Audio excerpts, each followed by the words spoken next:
Friends, tonight we have somebody that knows the grind better than anyone else.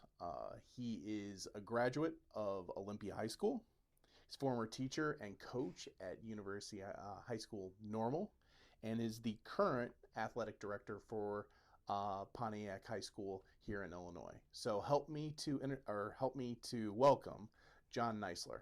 John, how are you? Good, Michael. How are you? I'm doing pretty good. So we're just going to jump directly into the questions tonight. All right. And see if you can keep up with everything that's going on. Good. Yeah, let's dive in. So looking at your time back in the classroom. Sure. And getting prepared for your future. How did your time at U High help you to become the AD at Pontiac? It's a great question. I think the biggest things about my time at U High that kind of prepared me to leave, because U High is a unique space, right? It's a unique space to be a teacher, to be a coach in. There's no doubt about it. I think you're aware of that yourself, having spent some time there. But I think the biggest thing is it gave me some ideas of how it can be different outside, right? There's a lot of things that happen outside in typical public education settings that U High does a little bit differently. And there's an autonomy there, both for the teachers and the kids. There's a level of trust that's been developed over many, many years that sometimes is struggle to work in.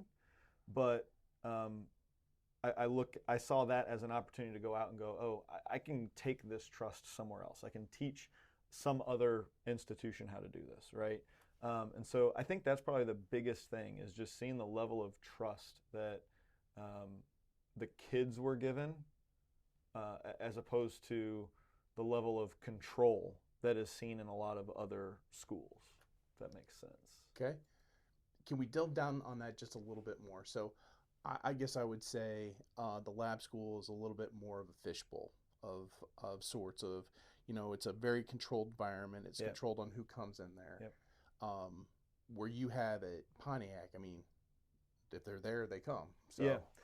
I'm gonna go this direction and see if I can drill down on it better this way and go. I think that at U High we had standards that people were supposed to live up to, and what I see in a lot of other places that we have rules that we're not supposed to break, right? Okay. And there's a very different perspective in that for me when I think about that from a leadership standpoint, because when we have conversations with kids about what we want you to do versus, well, kids and adults, right? What we want you to do versus what we don't want you to do. Like, I don't think it's ever going to be possible for us to create a list of the things that we don't want you to do. There's always going to be something new to add to that. But if we can create a better framework of like what we want to see, we're never going to get that full list either. But it's easier for us to go, that doesn't look like what we want, versus is that on the list of the things that we don't want? Right? So we're working really hard right now. I'm working really hard to set some standards in the athletic department at Pontiac and create some values. And so one of those values is respect. Well, there's a lot of things that aren't respectful. We're never going to create that list. But when I see something that's not respectful, I kind of know it, right? You kind of know it. You may not be able to identify it or name it, put it on a list, but I know it when I see it. So if we can talk about what it looks like to be respectful, then our kids know what it looks like when you're not respectful, right? And so I think it's really important for us to focus more on what do we want to see from our kids. And I think that is what I experienced at U High. We had a lot of opportunities to go, this is what we want to see, versus here's the rules that we don't want you to break. So that leads me to a question that I actually didn't have on my list, but I, working in a few different schools and everything, so we're going to use the word respect. Sure. I think you could probably go into at least 98% of the schools, and they're going to have one of our core values is respect. Oh, okay. So then, you being the leader, how do you give those same words actual meaning that maybe other schools miss out on? So respect is really easy to say, but then it's like, okay, as a leader, how do you really dig down so that it actually is more of a meaning, more of a passion for the school? It's easier when everybody's on board, right? When for me as an athletic director, I'm looking at a really small group of our kids and coaches, really, right? So if it can work as an administrative team to be a little bit larger, right, it makes it a little bit more organic, right? Everybody's kind of pulling the same way. All the adults in the room are pulling the same way. But for me, it's been specific conversations about what does this look like for us. So in a coaches meeting in, I don't remember what month, August, September, October, we went respect. Okay, we all said in the summer that respect is something that we want to see from our kids, that we want other people to see in our kids. So what does that mean? What are things that when you see a kid doing something, that is a sign that they are being respectful? And was there something in that meeting that you came out that you didn't necessarily have for you personally, but you're like, wow, a coach came up with that? Gosh, off the top, yes, I'm sure there were. The real thing for me in that entire experience wasn't necessarily what I was surprised or not surprised by as far as what they came up. Things simple as eye contact when you're talking to an adult, right? So many of our kids don't have these interpersonal skills that we consider respectful because they're on their phones all the time or something like that, right? Yeah. So something as simple as eye contact when we're talking to each other was something that came out. What was amazing to me is the process, and this is in all kinds of leadership studies and books, and how do you create culture kinds of texts, right? But I gave a Post-it note to every kid or every coach and said, write down what you've got. And I took those Post-it notes and split them up amongst them. And it's shocking how much consistency there is in those things, right? That you have 35 people in the room and they're writing down 3 things each, and you can end up consolidating those 105 or 90 and 15, 105 items down to like 10, right? Because either it's exactly the same, or you can look at it and go, well, can we describe it as these 2 separate things? Can they really be described as this one thing?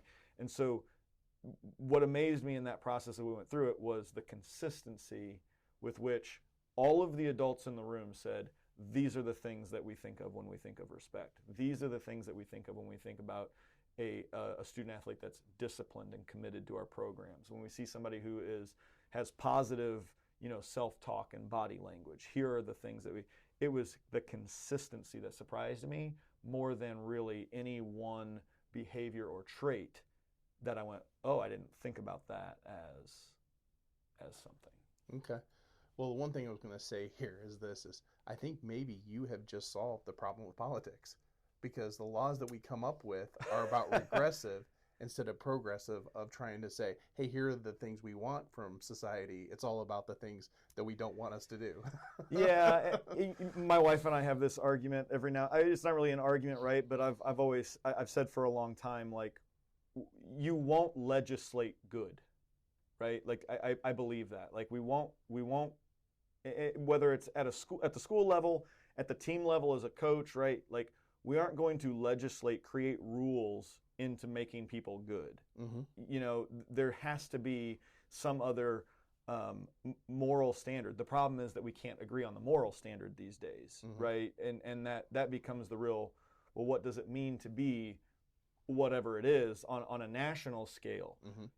I'm talking about doing this in a community that has been together for a long time. A lot of my coaches have been there 10, 15 years. They've been teachers in the community. So there is some level of like familiarity that they can be that consistent piece. But when you broaden down on a larger scale, from a city to a state to the national level, right, it becomes much more difficult because the experiences that everybody has are just so vastly different. I mean, our experiences in Pontiac are vastly different than here in Bloomington Normal, where you've got the 2 universities in town and Heartland, right, State Farm, Country, these major corporations, versus obviously then even, I mean, depending on where you live in Chicago, right, your experiences, your lived experiences can be completely different, and what those things mean is totally different. So it's been really interesting to watch it play out on that localized scale. Mm-hmm. I would have no idea how to.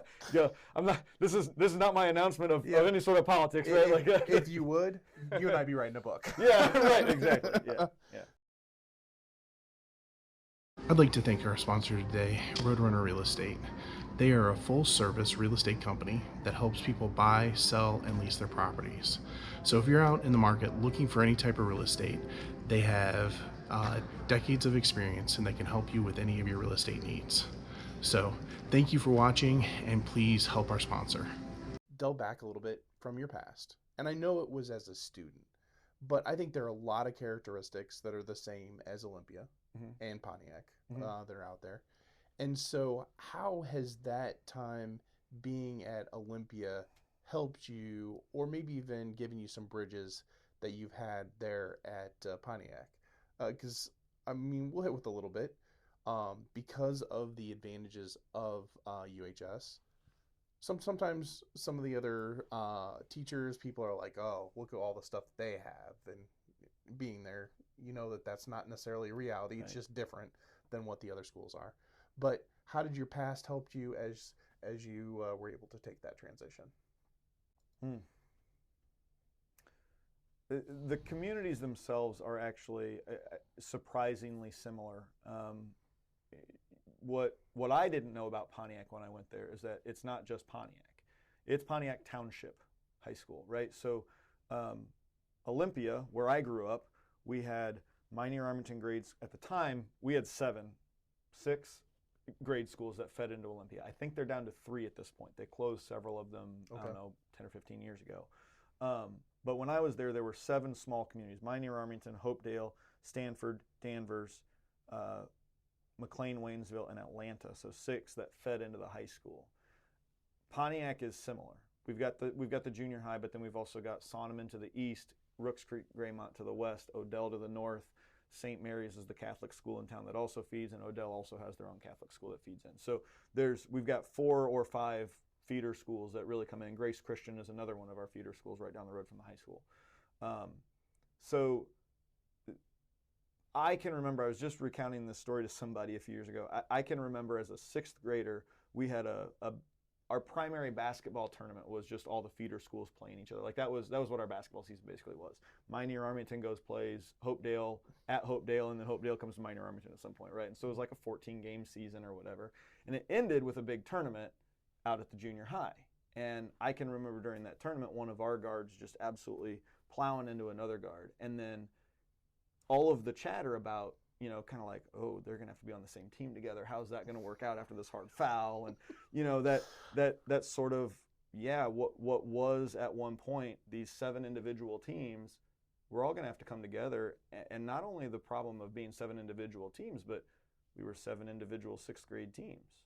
So is it 45 boys that are going to try out for 7th grade boys basketball, and we got to whittle that down to 15? You know what I mean? And these kids that were on the team, they're not going to have the opportunity. Like all of those kinds of experiences are the same kinds of experiences that our kids at Pontiac are having, right, when they come as freshmen.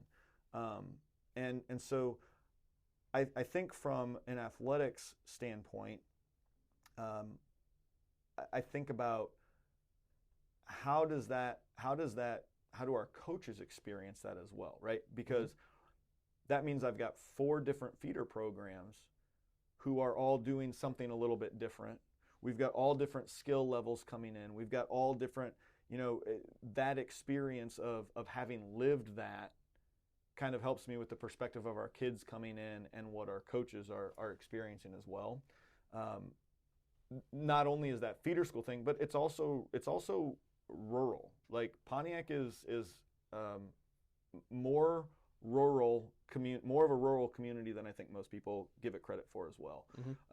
It's actually a pretty small community with some decent access to amenities. We've got a Walmart, we've got an Aldi out by the interstate, things like that, right? But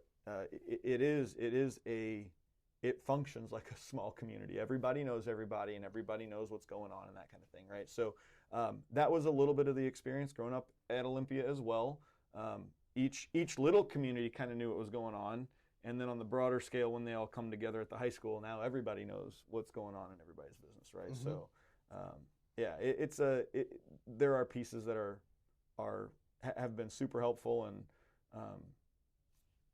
it's been interesting. And of course, U-High is the same way, right? So I've lived my entire life in an education world where when you get to the high school at some point, or Olympia was 7th grade, but for me, but all of these different communities are coming together to form a new one, Mm-hmm. right? And having to reset all those expectations. And again, the culture that is here and here and here, now I need the culture here. Mm-hmm.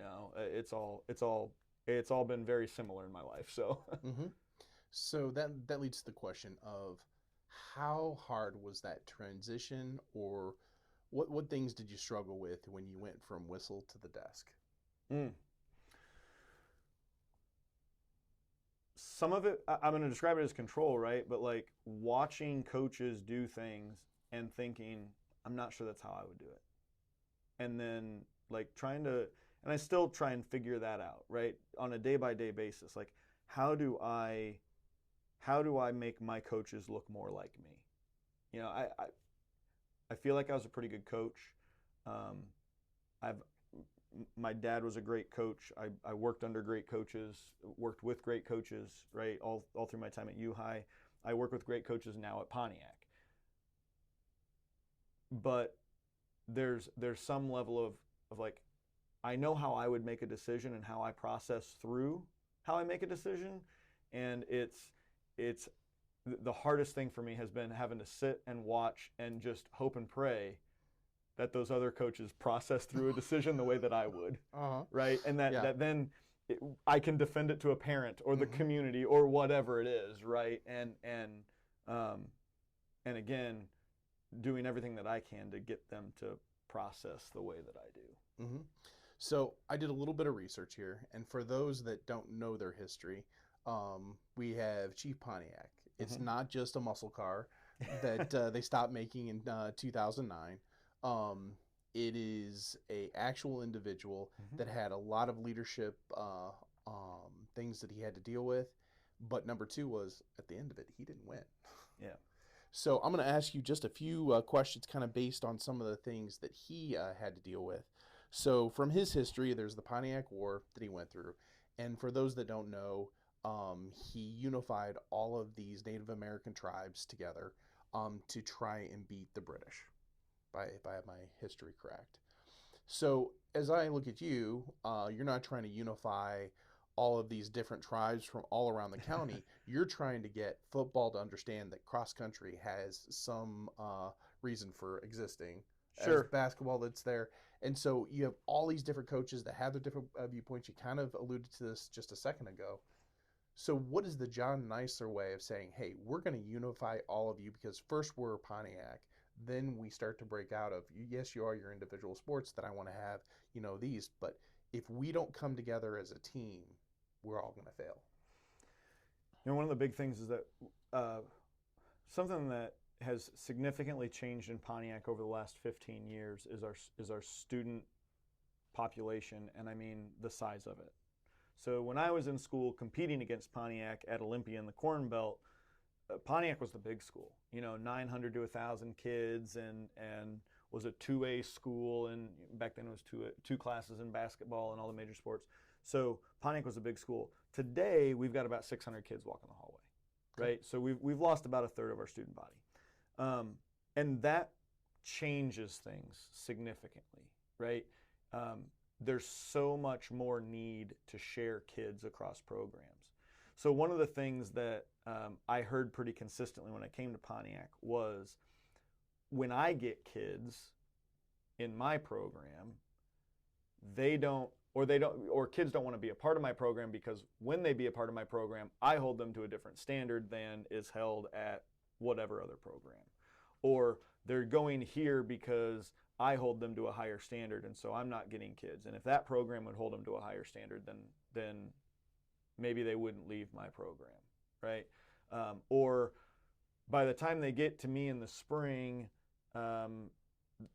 they don't. There's no consistency in what the expectations have been, right? All those kinds of things. So one of my things has been, again, because of our values and the standards that I wanted to pull in, is what is it that we have in common? What is the consistent message that our kids are getting, right? So that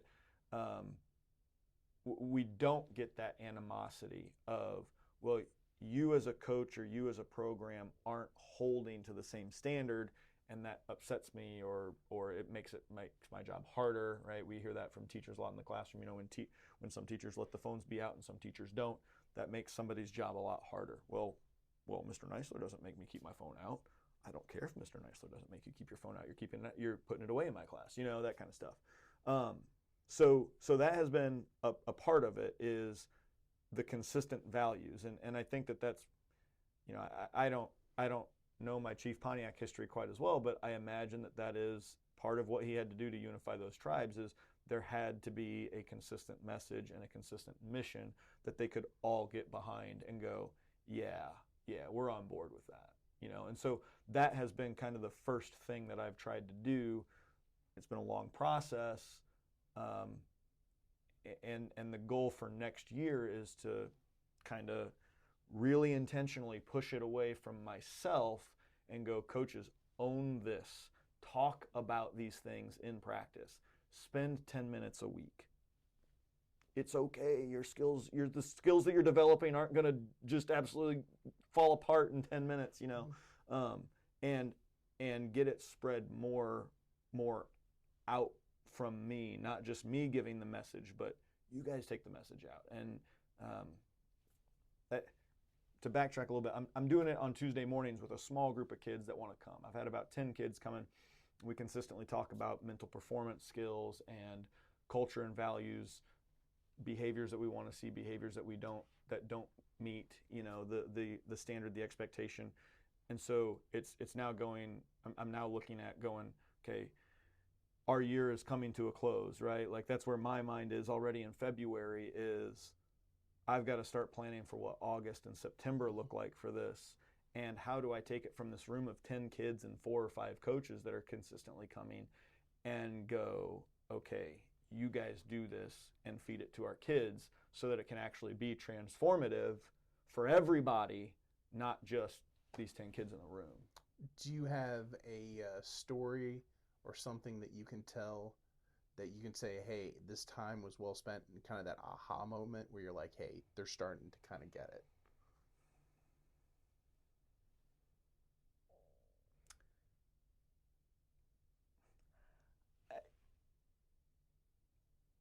I'm going to answer this with what probably feels like a cop-out. Okay.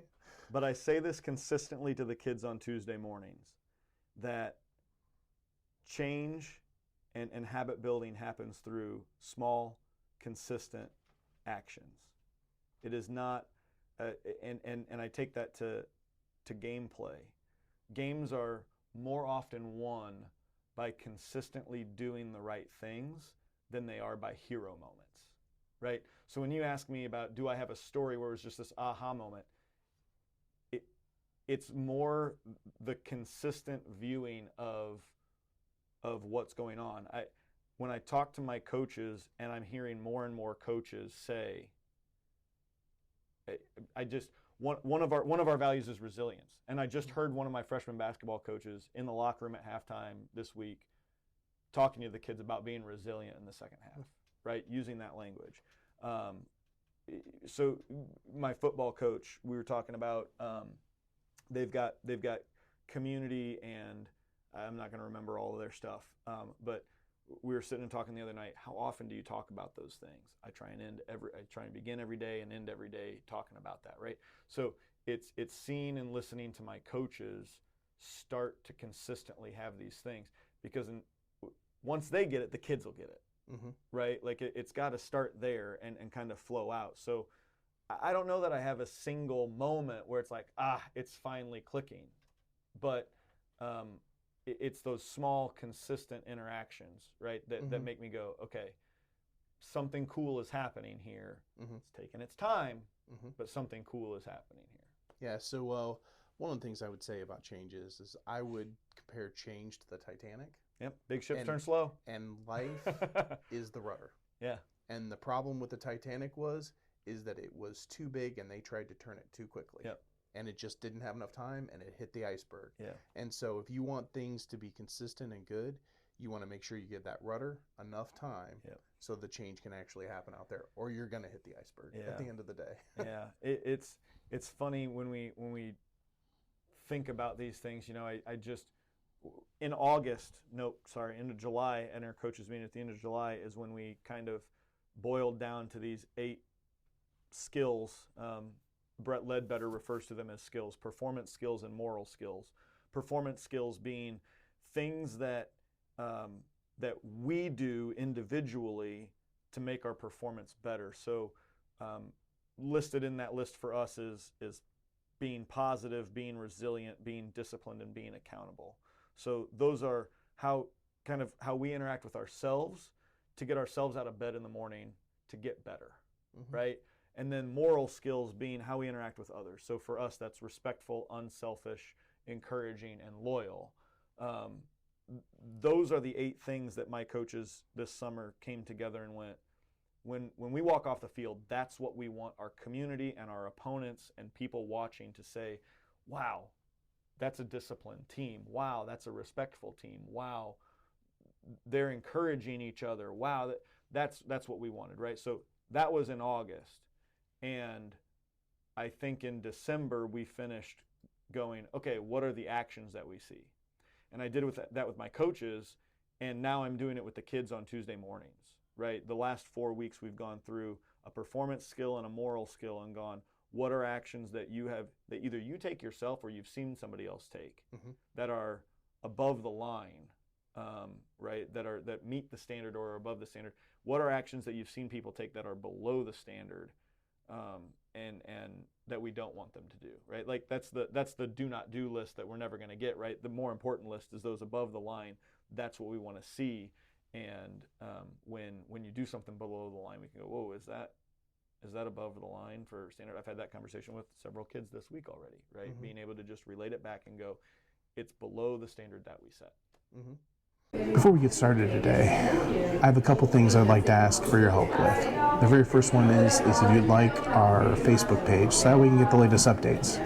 The second thing, because we are a video channel, is if you would like our YouTube page, so that way you can see the latest videos as they come out.